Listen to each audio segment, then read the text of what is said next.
Bonjour à tous, c'est avec grand plaisir aujourd'hui que nous allons travailler sur la production d'électricité. C'est un sujet très vaste, hein, ça peut vous aider, que ça soit dans vos études, dans les épreuves des sciences au baccalauréat. Ça va également vous aider pour les sciences de l'ingénieur, ça va vous aider aussi dans vos études d'ingénieur. Voilà. Donc principalement ici, on commence par l'énergie nucléaire. Alors, pour l'énergie nucléaire, qu'est-ce qu'il faut savoir globalement? Là, nous avons la production d'électricité via le nucléaire. Qu'est-ce qui se passe? On a à ce niveau-là, donc pile à ce niveau-là, on a une réaction de fission nucléaire. Voilà. Donc là, vous voyez des barres, des barres à ce niveau-là. Ici, vous avez vos pastilles d'uranium à l'intérieur. Et on va provoquer une réaction de fission nucléaire, c'est-à-dire qu'on va envoyer un neutron au noyau lourd. De quoi? Au noyau lourd d'uranium, uranium 238 enrichi de 4% en uranium 235, qui est donc fissile, sachant que l'uranium 238 est plutôt fertile. Voilà, on ne vous demande pas de comprendre tout ça, mais on vous demande de savoir que cette réaction de fission va provoquer en fait une grande chaleur qui est évaluée à 200 et quelques méga électrovolts. Et ça, donc, c'est de l'énergie, hein, c'est de l'énergie, on va dire, de nature plutôt thermique, ça va chauffer. Donc, ça chauffe à ce niveau-là, au niveau de notre cuve. Et qu'est-ce qui se passe? On va créer ici un circuit primaire. Donc, on va faire circuler l'eau. Vous voyez ici, donc, une pompe. On fait circuler l'eau ici à une forte pression. Donc, c'est ce taux-là, ce circuit-là, c'est le circuit primaire. Donc, vous voyez ici votre pressuriseur. Et ici, vous avez une pompe. Le pressuriseur permet de maintenir l'eau à une pression hyper élevée pour maintenir ici l'aspect liquide et mieux pouvoir faire circuler notre eau. Voilà. Donc également, ici, cette eau va circuler. Et là, à ce niveau-là, vous voyez, ça c'est ce qu'on appelle le circuit secondaire, ce circuit-là. Alors, à quoi sert le circuit secondaire? Le circuit secondaire va servir ici. Pourquoi? Pour tout d'abord faire circuler l'eau. Vous constatez encore une pompe là. Et là, vous avez ce qu'on appelle le générateur de vapeur. Alors, c'est quoi le générateur de vapeur? L'eau qui circule ici, dans le circuit secondaire, va être en contact avec ce taux-là, qui a une très haute température. Qu'est-ce qui se passe? Vous savez que la température d'ébullition de l'eau, c'est 100 degrés Celsius. Et donc, à ce niveau-là, qu'est-ce qui se passe? Ces taux-là se transforment en vapeur. Donc, la vapeur est générée ici.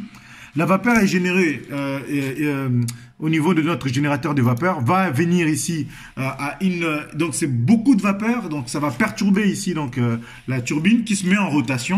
Et le mouvement de rotation ici nous donne quoi? Nous donne de l'énergie mécanique. Comme vous savez, tout mouvement de rotation, on a à disposition une vitesse de rotation et le couple ici de rotation. Vitesse de rotation en radians par seconde. Et le couple ici, le couple c'est l'idée en fait de la force, mais pour la rotation. Donc ça sera plutôt des newtons-mètres. Voilà donc ici, au niveau de notre turbine, ce qui se passe. Et là, ça c'est le circuit, c'est le troisième circuit, circuit tertiaire. On fait juste circuler l'eau ici. Et ensuite, cette eau-là va juste permettre de refroidir. Hein. Vous voyez la vapeur qui a fait tourner la turbine va couler là. On le refroidit. Et ensuite, on le réinjecte grâce à la pompe, etc., etc. Donc, c'est un cycle. Et ici, on prend par exemple dans une rivière ou sur la Seine, etc., pour faire circuler ici, hein, vous voyez, c'est trois circuits indépendants. Donc, revenons à notre turbine, où on a à disposition de l'énergie mécanique. Ici, il suffit de mettre un alternateur synchrone. Voilà, un alternateur synchrone va convertir l'énergie mécanique en énergie électrique.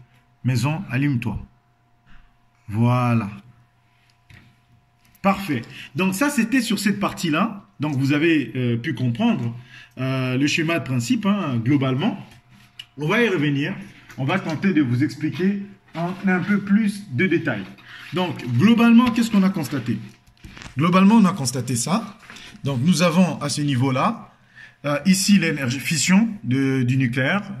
Voilà. Z. Ici, c'est le numéro atomique. Si je ne me trompe pas, c'est bien 92. Et ici, donc l'uranium. Ici, cet uranium est donc sous plusieurs formats. On appelle ça les isotopes. Donc, on peut avoir le nombre de nucléons à 238 ou 235. Donc, 238, c'est plutôt fertile. C'est fertile ici. Donc, ça, c'est fertile. Et 235, c'est fissile, donc favorable à la fission.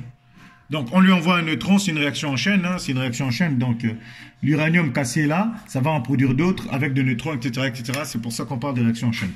Générateur de vapeur, c'est ce générateur de vapeur qu'on a ici. Qu'est-ce qui se passe? On a la force de rotation qu'on peut noter C, couple en quelque sorte. Et ici, ce machin-là qui tourne, hein, vous voyez que notre turbine est en train de tourner à ce niveau-là. Notre turbine qui est en train de tourner, donc générateur de vapeur couple, donc c'est une force ici, ça en train de tourner, voilà.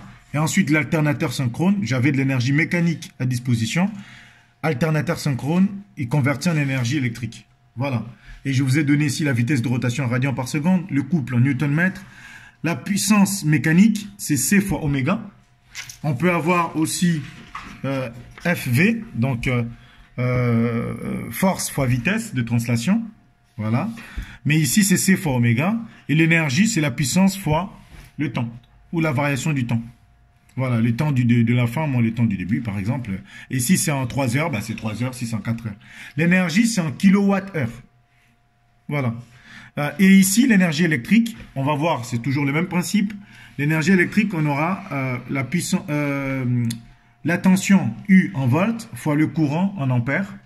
Et donc, on aura ici une puissance en watts ou kilowatts. Hein. Et ici, on a donc à ce niveau-là encore de l'énergie en kilowattheure, la puissance en kilowatts par exemple, et le temps en heure, on a des kilowattheures. Donc voilà, globalement, on va y revenir, puisque ça sera le même principe hein, pour les autres.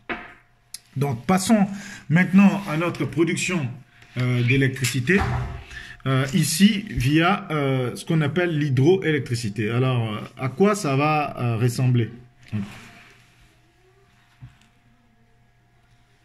Donc voilà, vous voyez, là, on a encore la circulation d'eau qui fait tourner ici. On revient encore à l'idée de la turbine, quoi. Et qu'est-ce que j'obtiens? Bah, j'aurai toujours à disposition mon énergie mécanique que je peux convertir ici donc en énergie électrique. Donc on a toujours un peu le même schéma de principe hein, avec l'eau ici. On peut avoir d'autres formes également. Alors, qu'est-ce qui se passe? On va revenir à ça plus tard. Regardez, par exemple, au niveau de l'éolienne, qu'est-ce qui se passe pour l'éolienne? C'est toujours le même schéma. Donc, je le vends à disposition, ça va perturber ça. J'ai l'énergie mécanique. Et là, pareil, je vais jouer sur le convertisseur pour pouvoir ici convertir. Donc, c'est toujours hein, c'est ce même principe qui va nous guider ici. Et vous allez voir dans ce principe, qu'est-ce qui se passe réellement et qu'est-ce qu'on aura tendance à emmener. Donc, regardez bien, hein, vous pouvez regarder, vous pouvez essayer de reconstituer ce qui se passe, mais c'est vraiment très très intéressant de voir ça globalement et ne pas s'arrêter juste un seul schéma. Et on peut revenir à l'hydroélectricité. L'hydroélectricité, on a également le même principe, hein, donc c'est toujours ce principe-là, ici, qui va nous guider. Donc, pour revenir ici à notre schéma, concernant l'hydroélectricité, on peut tenter quand même d'aller un peu plus loin, hein, voire même au niveau des photovoltaïques. Au niveau des photovoltaïques, l'idée globale est celui-là. J'ai de la chaleur et grâce à l'effet photovoltaïque, qu'est-ce que je vais obtenir?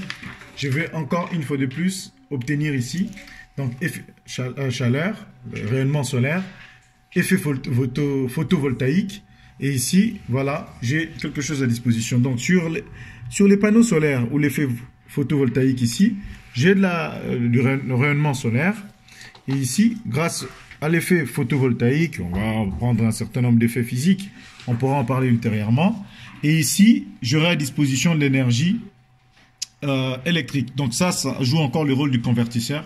La puissance, c'est toujours la puissance telle que nous l'avons exprimée. La puissance en watts. Ici, la tension électrique en volts. Et ici, l'intensité électrique ou le courant en ampères. L'énergie en kilowattheure. Pourquoi? Parce que la puissance est mise en kilowatts. Et le temps en heures. Et voilà. Donc globalement, c'est ce schéma-là qu'il faut suivre, hein. Donc c'est-à-dire que même si j'ai revenu au niveau de notre barrage d'hydroélectricité, j'aurai toujours le même schéma de principe, hein. Donc n'est pas vraiment s'inquiéter. Donc au niveau de notre barrage, j'aurai toujours pareil l'énergie mécanique à disposition et un convertisseur ici qui va nous donner toujours cette énergie électrique. Je vous souhaite une excellente journée et je vous dis à très bientôt. Merci.